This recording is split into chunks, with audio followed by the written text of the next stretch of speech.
Welcome to the Whoa Podcast about horses and horsemanship. I'm John Hare, and you found the place where we talk horses. 6 years and well over 100 episodes ago, I connected with Keith Swenson from halfway around the world. Keith is an American who grew up around horses. His father was a horseman and operated horse shows and rodeos on the East Coast. His mother was the secretary for the Eastern Quarter Horse Association for a few years. It's easy to say Keith was always involved with horses and the outdoors. Keith worked for the Forest Service before traveling the world, holding such positions as park manager, ranger, or conservation advisor. No stranger to adventure, Keith has worked in Antarctica and New Zealand as well as the Sultanate of Oman, Sri Lanka, and Laos. He's always had that love of horses and wild places, so while in Mongolia riding the countryside, he came up with the idea of sharing this beautiful country with others. For the last 20 plus years, he and his partner have been doing that with his company, Stone Horse Expeditions. On the line from Mongolia, some 6,000 miles away and a 16-hour time difference, is Keith Swenson of Stone Horse Expeditions. G'day, Keith. How are you doing? We're doing well here in Mongolia, just emerging from winter. It's good to hear your voice. It's been 6 years, and a lot has happened around the world in this 6 years. It has. We connected to the internet, so we're always able to watch what's happening and be up on the latest in news. So, we've been aware of all the events happening in the United States, Europe, throughout Asia, and of course here in Mongolia. We talked back in March of 2017, and things were going pretty well for you. When COVID hit, how did that affect your business? I think like a lot of tourism businesses around the world hit us pretty hard. It basically, 1919 was a really good year, probably as we were growing. We had a lot of bookings for 2020, but by January 2020, everything just shut down. It kind of went off the cliff, and I think that happened to many people. Right. And shortly thereafter, Mongolia closed its borders to all incoming visitation, all trains, planes, anything coming in. Right. Except to expats. They were trying to get, some of their own citizens back, and they did that slowly over the next months. And that was actually quite a move for them. It shut down the economy, basically. So we didn't see any visitors for the next 2 seasons. Oh, my goodness. With no income for the next 2 seasons. And we still had horses to feed. And we were able to keep our staff, our core staff, employed because they have families. So we were able to draw on whatever resources we could and make sure we kept people in money so they could live and eat and send their kids to school and take care of health concerns, whatever they needed. But it was a difficult time for Mongolia. The first season, however, COVID had not entered the general population, so we were free to travel around. We did do some short trips with some locals who were here, expats who are living here, but other Mongolian locals. But I think by November of 2020, COVID had been able to get into the general population and it spread quite rapidly.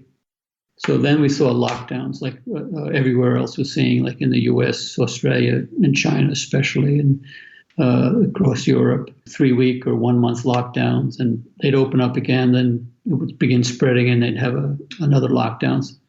I believe we had 3 major lockdowns. Oh, goodness. That really curtailed traffic going anywhere, getting out into the countryside or doing anything. So that second year was even harder. How was your health through all this?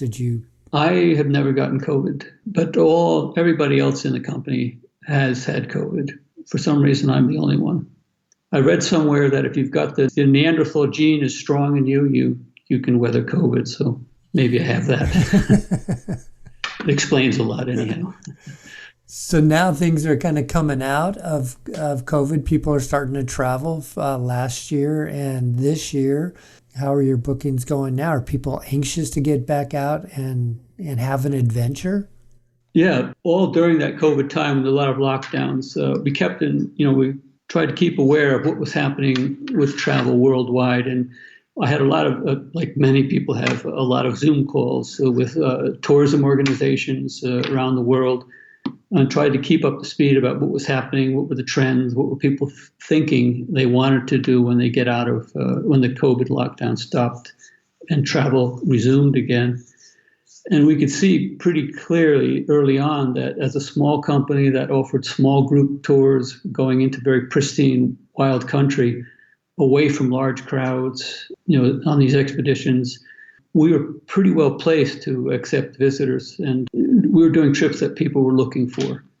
They wanted to do these kind of things. Right. About 1 year ago now, Mongolia opened up completely to all travel, with no restrictions of any kind. People did not have to show that they had vaccines or any other restrictions. They could come into the country and freely travel anywhere they wanted to go. So that immediately opened up all the tourism business. And luckily, many of our guests who had booked in 2019 stayed with us. Oh, and we moved them from 2020. We didn't open up. They wanted to move to 2021. We didn't. They requested to move to 2022. Not everybody. We probably lost about a third of the bookings, which is a lot. But about 2/3 of the bookings stayed with us, and we were able to add more people throughout the spring and the early summer of last year and throughout the summer. So we had a very good year coming out of the COVID in 2022.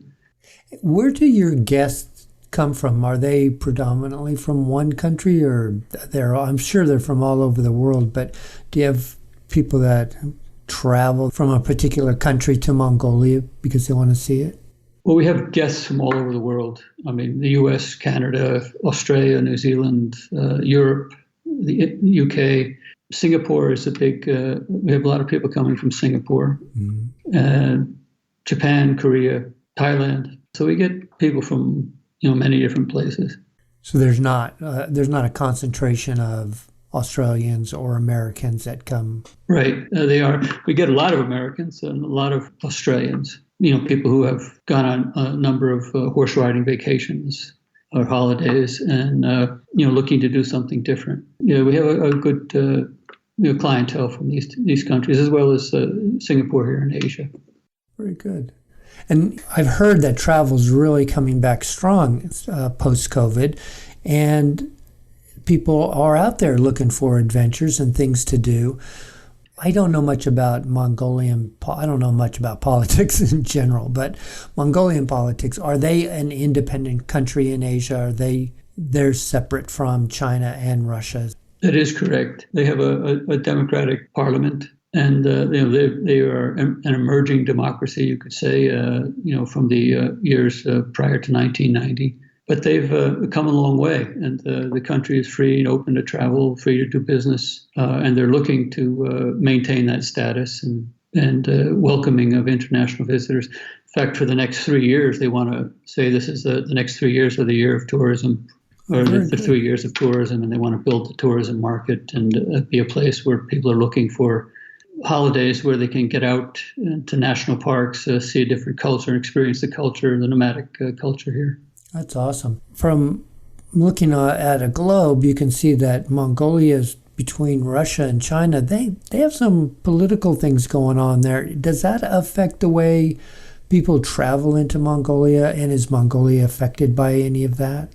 At this point, no. We have a lot of visitors coming. The country is open, easy access. And from Europe, people can access Mongolia very easily through with Turkish Airlines or other airlines, Miat, the Mongolian Airlines, coming through Moscow, but also through Istanbul and into the country. So travel here is easy and open. Oh, good. The country is seeing visitors increasing now as spring opens up. So right now, everything is good, and we expect it to stay that way. Well, let's talk about some of your expeditions. Many of them are horseback, but then you also have some that are not. They're just experiencing Mongolia. Right. And I think the Gobi Desert, that's a non-horseback adventure. That's right. When a lot of people hear about Mongolia, one of the images that comes to mind is the vast deserts of Mongolia and camel pack trains riding into foreign lands, into mysterious areas and coming out with all kinds of exotic goods or something like that. That's from old movies.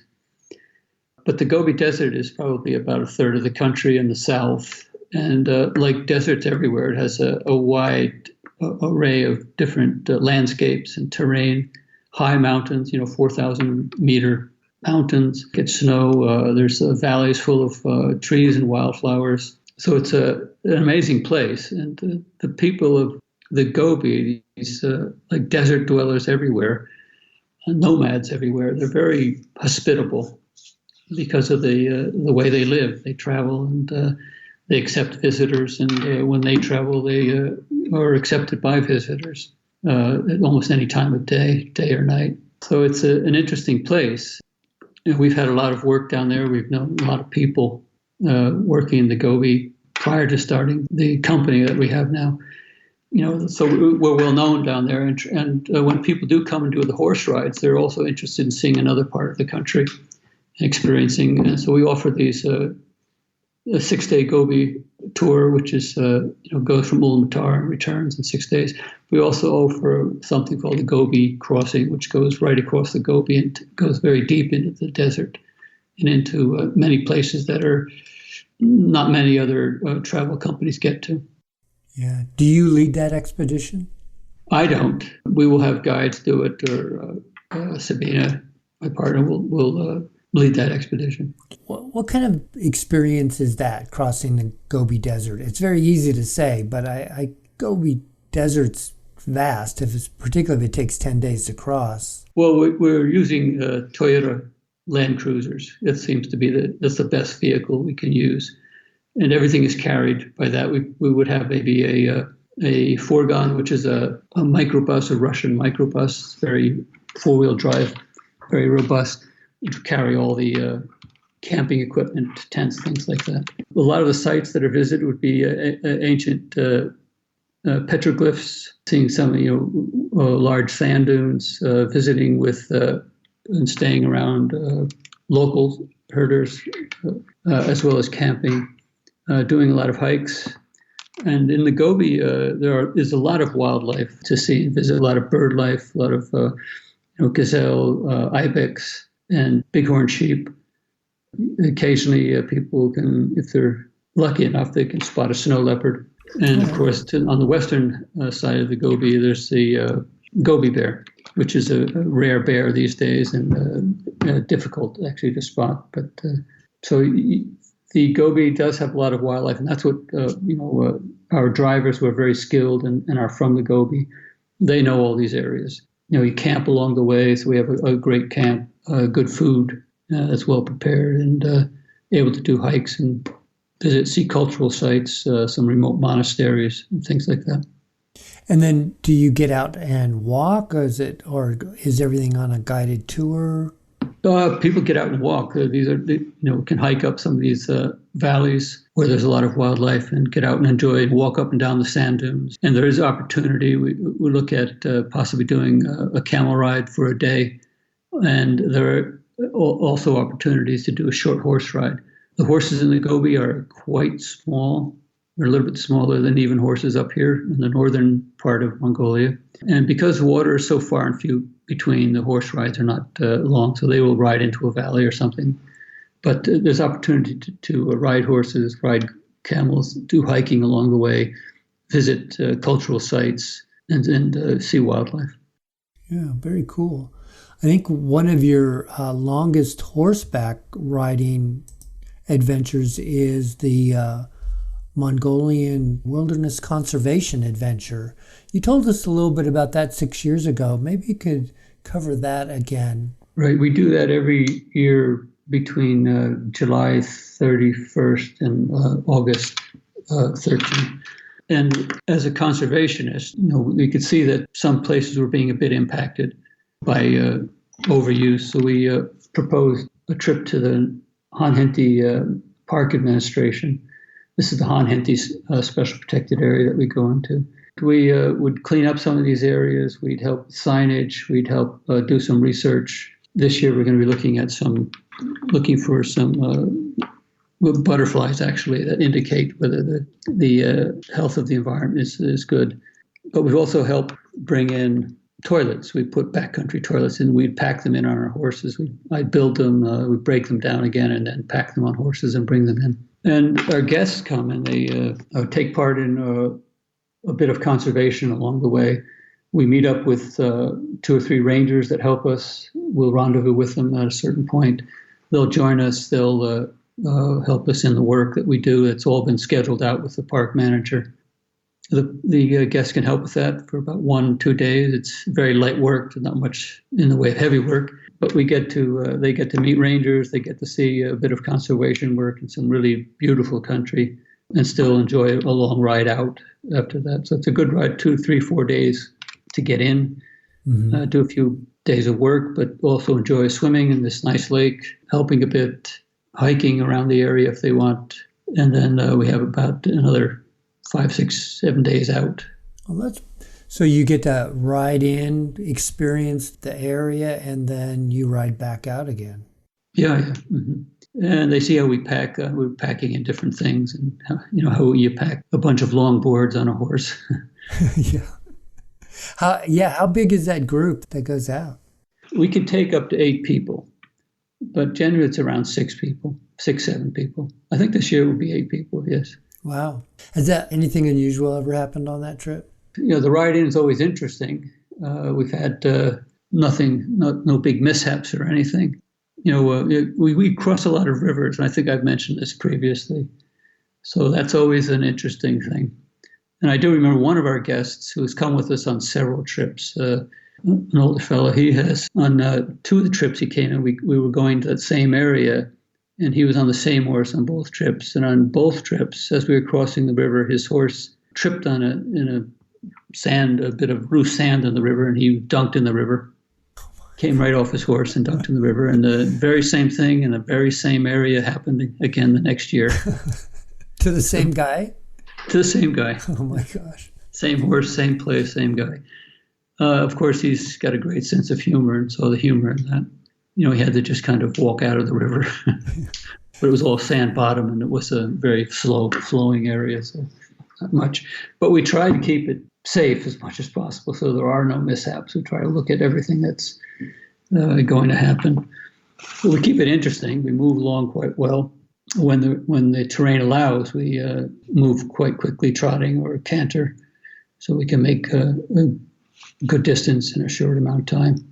And how are the horses doing now? We talked 6 years ago. You still have a pretty good string of horses? We do. We picked up a few last year as well. A couple of our horses have gone to horse heaven over the years. Some of the older horses that we retired. And my oldest horse this year, we have about, I think, 32 horses now. I'm going to pick up some more horses later in the spring and train them up and get them ready for use. Yeah, so we'll have about 36 horses. I think that's what we'll need. Do you do the training of the horses? Yeah, they're all broke when we get them. They're broken to saddle.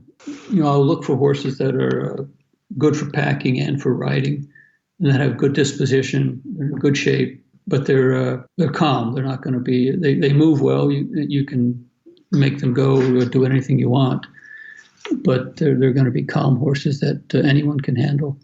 From a novice rider up to an expert. I've seen some of the horses that do the Mongol Derby. Those horses are pretty. Some of those are pretty wild. Right. Not horses you use? No, I would avoid horses like that. You can get horses that are very spirited and move well, but are also very easy to handle. A lot of those horses they use on those events. I think there's several different events from different organizations that run something like that across Mongolia.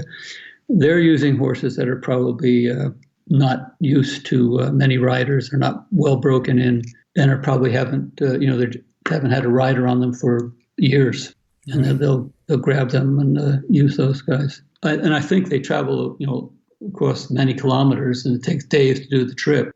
Right. So they're using horses from different herders along the way, as far as I know. So different herders from different herds provide those horses. So a lot of those horses may not know each other and react to each other in ways that might not be conducive to a novice rider. And I've watched some of the videos of Stone Horse on YouTube, and a lot of the pack horses, well, they're not tied up to anything. They just follow along with the riders right along with them. Yeah, they do. We'll drag, as we first start a trip, leaving from our staging area and our cabins, we'll make sure that a few of them will be let loose, but the characters that we know well, we'll have a lead line on them. We'll get about 1 or 2 kilometers away, and then we'll stop and put the lead line back up on the pack and let them run free. But yeah, they do that. They know the drill. Sometimes they'll run ahead of us.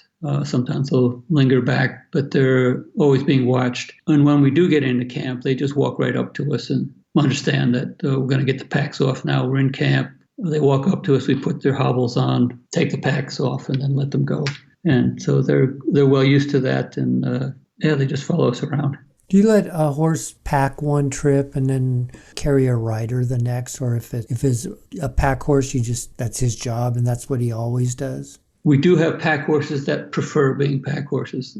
It seems they just don't like being riders. They'll actually, they're really good pack horses. They have their own mind. They'll stay up, they'll hang out, they'll move with the pack horses along with the group. But when you put a rider on them, they just kind of become sluggish. Especially if the rider is not an expert rider, somebody can make a horse move. We can make them move, or a horseman can make them move. Right. But somebody who may not be used to horse riding so much or used to different horses might have difficulty on them. So those horses, they become pack horses, and we make sure that we know exactly how much they can carry comfortably without putting a burden on them. And there are permanent pack horses. So we have 3 or 4 of those. But other horses we can use for packing and riding. There's one horse I think I've mentioned previously, a horse we call Big Dirty Face. Right, he's can do both, and he's a really good horse, and people really like to ride him. Now, the last few years, we've only designated him as a riding horse. We do look at their character to see where they're best suited, and it's always nice to have a horse that can do double duty. But there are horses also that we don't use for packing at all. Right. About the clientele, do you get people who love horses and want to ride horses, are good horsemen that want to see the country, or is a greater percentage of people, they want to see the country more and they figure that a horse is a good conveyance to do that? People that come with us really want to do horse riding. The expert riders that we get, the more experienced riders, they like a bit of more of a spirited horse, but they do like going through the country, and they've ridden probably in different areas, different Africa, Ireland, different places around the United States or Australia. Right. But they're coming just to do a nice ride and have a nice horse and go through nice countryside, experience something new on horseback. Maybe a novice rider who hasn't ridden so much is coming to experience the culture, but also experience something new, and they've seen that this might be the way that they'd like to do it, and it looked interesting, so they've signed up for a trip. That's what you really get to experience the culture on your rides. Which ride is it that you get to stop at the gear and visit with the locals and dine with them? Well, we do that between June and mid-September. We do that on almost every ride now. Oh, cool. We will be camping, and then after a few nights, we'll stop at a remote gear camp, which is run by locals, and everyone will get to be able to stay, get it into a gear for the night and have a meal, inside a gear. So on every trip now, we do that. Generally, when people sign up, I don't really tell them about that. They think we're going on an expedition, we're going to be camping, and we have very comfortable camps we set up every night. On the day we go to the gear camp, it's a nice day. We have a ride up through this very wide open area, hillside, these big rock pillars around. We'll have lunch on a ridge top with the great views all around, then follow that ridge back up and down and around to this through this forest, and come out suddenly into this gear camp. And probably we'll get there about mid-afternoon or 3 or 4 in the afternoon, and then we can get off, and people are surprised, and I say this is camp for the night. And the camp staff from the gear camp come out and greet us and get everybody into their gears. And they have a couple of outside tables we gather at, and you can have a beer or two if you want on a nice hot summer day. Yeah. And it's pretty nice. They can get a sauna and a shower.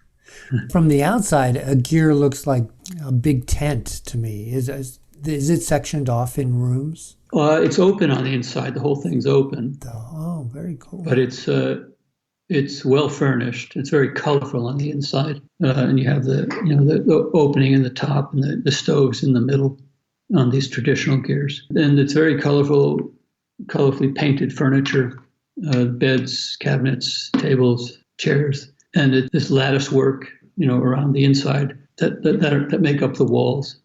So everything's it's quite nice, and it's quite picturesque, and it's just part of the age-old culture here. That's the way they would make up the gears on the inside. They'd be very colorful. You mentioned earlier that some people, they'll ride in Ireland or other countries. I had a friend go to Egypt, and she did an expedition there. Is the Mongolian adventures, are those for just about any level of rider who might want to experience the adventure? What we do, we can take novice riders up to expert riders. We have the horses for that. We make sure that, and the safety equipment we use, Sabina Schmidt my partner she makes her own saddles, stone horse saddles.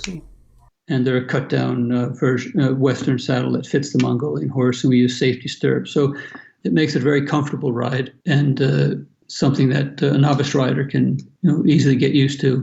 Someone with more experience can easily jump in one of our saddles and get on a good horse and go. How do you know what to bring on an expedition like that? For a guest coming, of course, everyone that inquires with us, I send them an ebook that I created that gives a clothing and a personal equipment list that we recommend that they can bring.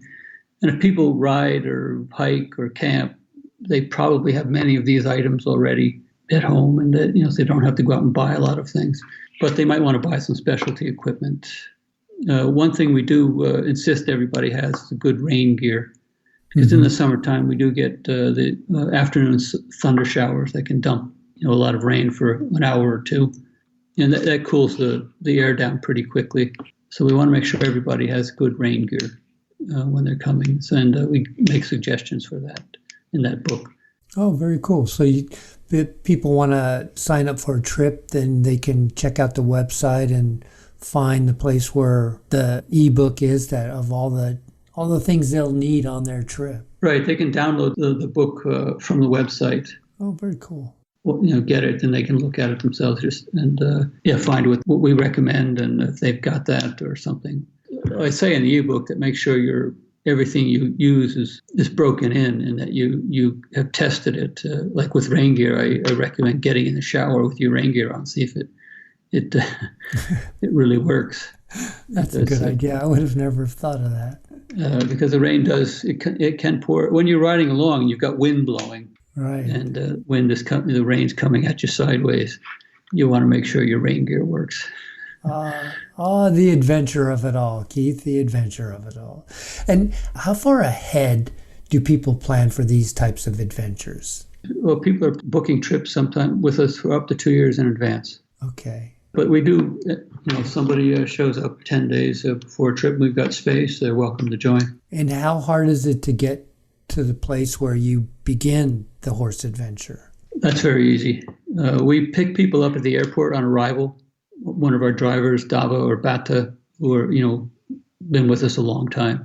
Uh-huh. They'll meet people at the airport with a stone horse sign. We'll bring them into a hotel in the city center so they can freshen up after travel, because many are coming from long distances. The next morning, they'll be picked up after breakfast and brought up to our staging area, which is about a 90-minute drive. And then we meet them there with coffee and snacks, introduce them to the horse, exchange their gear from their luggage into the travel gear that we use, help them adjust the saddles and everything, get on the horse, take a little bit of a trot around to make sure everything works well. And then we'll have lunch from there, and then right after lunch, start for the trip and head off into the park. So we'll be camping for the evening. The second night they're here, they'll be out camping. Oh, very cool. Around what time of day is sunset? During midsummer, you have daylight up until 10 o'clock. And temperatures stay pretty nice? They do. They cool down. The sun gets a little bit, as it starts to drop, you can feel the temperature drop a bit. So you want to have a sweater, or a polypro jacket of some kind. Mm-hmm. And that's all recommended in the ebook, which makes it quite nice. It's still daylight. It's great for doing an evening walk or hike around the camp or somewhere around the area. So you have a few hours to do that even. During the daytime, when there are flies out, there might be some mosquitoes out or horse flies, things like that. As soon as the sun drops, they all disappear. So the evenings are quite pleasant. Very nice. Very nice.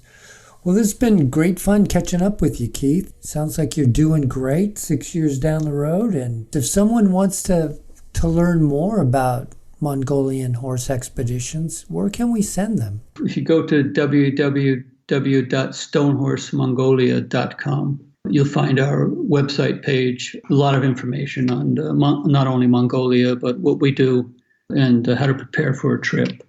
They can also write to us at info@stonehorsemongolia.com, and we'll get back to them.